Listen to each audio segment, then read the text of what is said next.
오늘 여러분과 함께 나눌 허민의 뉴스쇼 세 번째 주제는 정권과 맞짱 뜬 김어준의 생존 전략입니다. 네, 시작하기 전에 구독, 좋아요, 알림 설정 다시 한번 부탁을 드리겠습니다. 네, 김어준 요새 화제 인물입니다. 이재명 대통령 공소 취소 거래설 관련해서 여러 가지 평지 풍파를 낳고 있습니다. 네, 심지어는 친명, 이재명 그룹으로부터 제거 대상에 올라와 있는 인물이기도 하죠.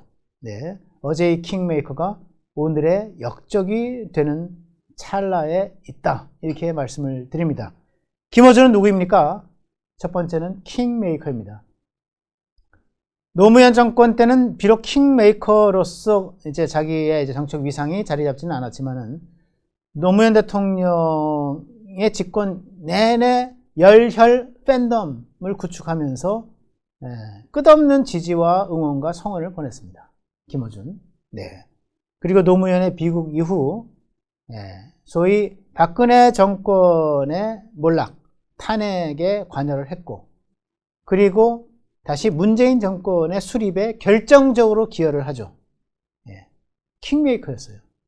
그리고 다시 윤석열 정권으로 넘어와서 윤석열 정권의 맹렬한 비판자 역할을 하면서 윤석열 정권의 몰락에 기여를 했고, 역시 탄핵에 기여를 하죠. 그리고 지금 이재명 정권의 탄생에 혁혁한 공적을 세웁니다. 킹메이커입니다. 네. 노무현의 시대에서는 열혈 팬덤으로, 문재인 시대에 들어와서는 강력한 동맹으로, 그리고 이재명 정권 들어와서는 좀 긴장 관계를 가진 이제 우군 정도로 이렇게 관계를 맺으면서 킹메이커 역할을 해왔다. 두 번째, 킹메이커를 넘어서 좌파 진영의 교주였다. 지금도 상당한 정도의 이 군중들 또는 교인들을 건드린 교주다 생각합니다. 김어준이 한마디를 하면 무당들이 움직이고, 그 무당들의 지령을 받아서 광장의 군중들이 움직이죠. 광장을 지배하는 교주. 거의 종교화된, 신격화된, 특히 친문으로 이어지는 지금 정청래, 친청으로 이어지는 그 계보 속에서는 상당한 정도의 교주 역할을 하고 있다. 세 번째는 뭡니까? 바로 당심의 상징 권력이다. 당심을 움직이는 상징 권력. 그렇기 때문에 이재명 대통령도 또 친명도 정청래 그룹은 말할 것도 없고요. 함부로 하지 못했던 건데, 이것이 유튜브 방송에서 장인수 전 MBC 기자가 폭로성 발언을 했죠. 사실은 좀 여러 가지 근거를 내놓지 않아서 이것이 이제 음모론 비슷하게 지금 되어가고 있는 상황인데, 이재명 대통령의 측근 인사로부터 들었다. 누가 봐도 측근이다. 그 측근 인사가 얘기하기를,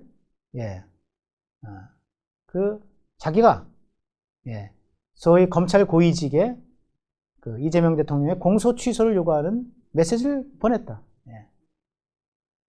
그런데 이걸 쭉 보니까 아마도 검찰과 거래를 하려는 것 같다. 뭐 이런 내용을 밝히지 않았습니까? 그러니까 김어준이 얘기하기를, 그거 굉장히 위험한 발언인데, 그거 해도 됩니까?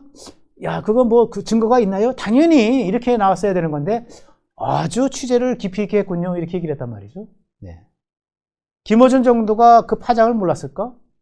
이재명 대통령에게 직격탄이 될 수 있다는 그 파장을 몰랐을까? 이재명 대통령 권력을 간본 거죠.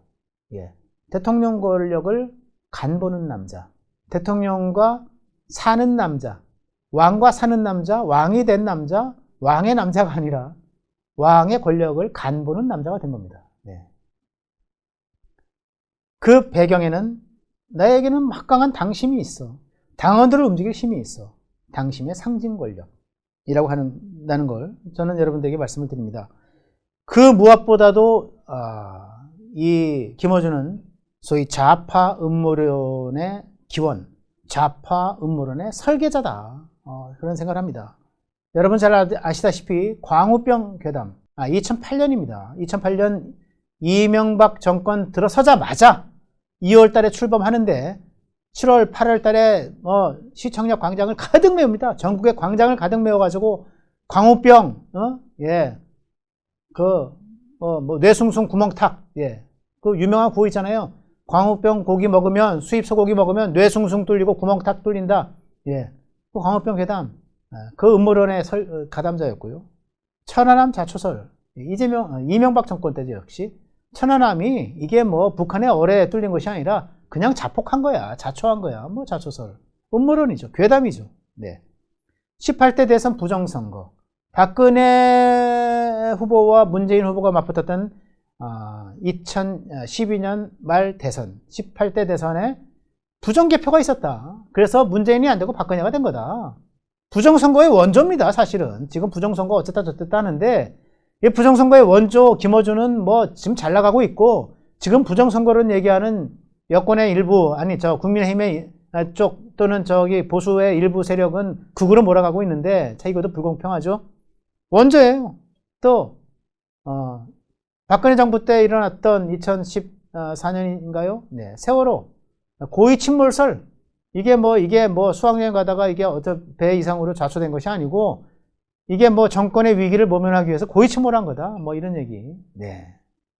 세월호 고의 침몰설. 그 다음에 또 윤석열 정부 들어와서 뭐 있었습니까? 2024년. 후쿠시마 오염수 공방. 후쿠시마 오염수 먹으면 큰일 난다. 네. 방사능 오염된다. 뭐. 이런 얘기들. 이런 괴담과 음모론의 설계자. 괴담과 음모론의 기원. 누굽니까? 김어준이죠. 예. 지금 그 김어준이 장인수라고 하는 MBC 기자를 통해서 김어준 유튜브 겸손은 힘들다? 겸손은 어렵다? 뉴스공장에서 네, 예, 했던 그 이재명 대통령 공소 취소 거래설에 대해서 친명이 저거 음모론이야 라고 공격을 하고 있는 거예요. 예. 저거 음모론이야. 예. 그 음모론을 먹고 정치 근육을 키워온 게 지금의 친명이고 지금의 민주당이고 지금 이재명 대통령 권력인데, 그 이재명 대통령의 주변과 친명 그룹이 이제는 그 음모론을 공격하고 있는 겁니다. 누구를? 김어준을. 그 김어준의 음모론을 받아먹고 살던 사람들이 그 김어준의 음모론을 공격하는 거예요. 어제의 킹메이커를 오늘 역적으로 몰아서 단두대에 세우겠다. 이야, 참 정치 아이러니하죠. 정치는 이런 건가요? 저도 정치 참 정말 오래 취재했습니다만은 정말 냉혹하죠. 네. 김은 어느덧 언론인도 아니고 정치인도 아니고 언론의 위에서, 정치 위에서 메타 언론, 메타 정치 행위자가 됐다. 네, 그렇게 생각을 하고요. 네. 진보 정치권의 김어준 생태계가 이미 조성이 된 지 오래죠. 늘 매일 아침 뉴스공장에 나갑니다. 예. 누구보다도 먼저 뉴스공장에 나가야 돼. 국회의원 당선되면 나가야 되고, 당직 받으면 나가야 되고, 국회직 받으면 나가야 돼요. 정청래 당대표 되기 전에도 나갔고, 당대표 되자마자 나갔고, 이재명 대통령 되기 전에 후보였을 때 몇 차례 나갔습니다. 몇 차례. 김어준의 뉴스공장에. 김어준 유튜브에서 눈도장을 찍어야 돼. 거기서 무릎 꿇려면 꿇어야 되고, 큰절하라면 해야 돼. 뭐 이현주부터 누구누구 딱 줄 세워놓고 자 절하세요 인사하세요 하니까 전부 다 큰절 넙죽넙죽 했잖아요. 그 이현주가 지금 친명이랍시고 김어준을 공격하죠. 네, 때가 왔다. 이제는 내가 이재명 대통령에게 잘 보여야 돼. 이재명 대통령을 공격하는 김어준, 너 꺼져버려. 이 김어준의 명령 한마디에 큰절까지 했던, 유튜브 생방송 중에 유튜브 독자에게 큰절까지 했던 이현주가 지금은 김어준을 공격합니다. 왜 지금 이 시기에 친명은 김어준을 공격할까? 김어준이 통제되지 않는 권력이기 때문에. 네. 과거 민주당이 야당 시절에는 야당을 결속시키기 위해 일사불란한 대우를 만들기 위한 최대 확성기로 스피커로 김어준을 이용해왔지만, 그러나 집권하고 나니까 나와 결이 다른 김어준이 메타 정치 행위자가 돼서 나를 통제하려고 해. 나를 간봐. 야, 나에게 지금 대통령 권력이 지금 뭐 검찰과 거래한다는 거래설을 퍼뜨려? 이거 통제되지 않은 권력 위험한데? 손봐야 되겠어? 그래서 어떻게? 김어준의 그 음모를 받아먹고 살아왔던 이들이 바로 김어준의 음모론을 갖고 김어준을 공격해. 이제 김어준은 자기가 생산했던 음모론이 자기를 겨냥하는 기어틴, 예. 뭡니까? 단도대에 올라서게 됐다. 친명에 의해서. 저는 그렇게 생각을 합니다. 친명에 의한 김어준의 공격에는 저는 권력투쟁이 많이 개입되어 있다. 이 안에. 권력투쟁에 복잡한 전선이 형성되어 있다. 어떤 권력투쟁이냐? 크게는 이재명 대통령과 정청래 당대표와의 차기 당권 연임을 노리는 정청래 당대표와의 어떤 대전이죠? 명청대전. 명청전선. 그죠? 그 다음에는 이재명의 2인자 김민석 국무총리와 또 정청래와의 민청전선. 민청대전. 그리고 이제는 그 뒤에서 상황 노릇을 하던 김어준이 직접 나서서 이재명 대통령과 김어준과의 어떤 명어대전. 그렇죠? 네. 명어전선. 이렇게까지 복잡한 전선이 깔려서 그 안에서 권력투쟁을 하고 있다. 예. 그렇게 저는 분석을 합니다. 김의 생존 전략은 뭘까? 김어준은 어떻게 이 난국을 풀어 헤쳐나갈까? 여기서 김어준이 금방 이제 난 물러납니다. 나는 퇴장합니다. 나는 죽습니다 하고 꽥 소리 할까? 그렇지 않겠죠. 김어준의 최대 자산은 뭡니까? 바로 그 뒤에 100만 명이 넘는 당원들의 상당 부분의 당심을 장악하고 있다. 당원들의 정서를 좌지우지할 수 있는 통제력을 갖고 있다. 예. 어제입니다. 김어준은 꼿꼿합니다. 김민석의 방미에 대해서 뭐라고 얘기합니까?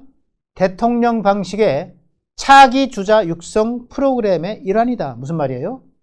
민주당이 오는 8월, 6월 지방선거 이후에 8월 당대표를 뽑는 전당대회를 엽니다. 여기서 정청래가 당권에 재도전하게 돼 있죠. 김민석은 소위 친명그룹의 당권 주자입니다. 김민석 맞고 정청래 연임에 내 힘을 실어주겠다. 예, 이런 얘기 하는 겁니다. 저 자꾸 김민석이 대통령이 저 키워주려고 저 하고 있는데 김민석 안 돼. 이런 얘기 하고 있는 거예요. 어저께 방송을 통해서 김민석은 물론이고 대통령까지 함께 싸잡아서 예, 저격하고 있는 거다. 지금 김어준이. 예, 김어준은 과연 친명의 공세를 이겨내면서 민주당의 상징 권력의 자리를 차지할 수 있을까? 이것이 오늘 제가 던진 화두입니다. 네, 오늘 허민의 뉴스쇼 여기까지 모시겠습니다. 다음 시간에 뵙겠습니다. 감사합니다.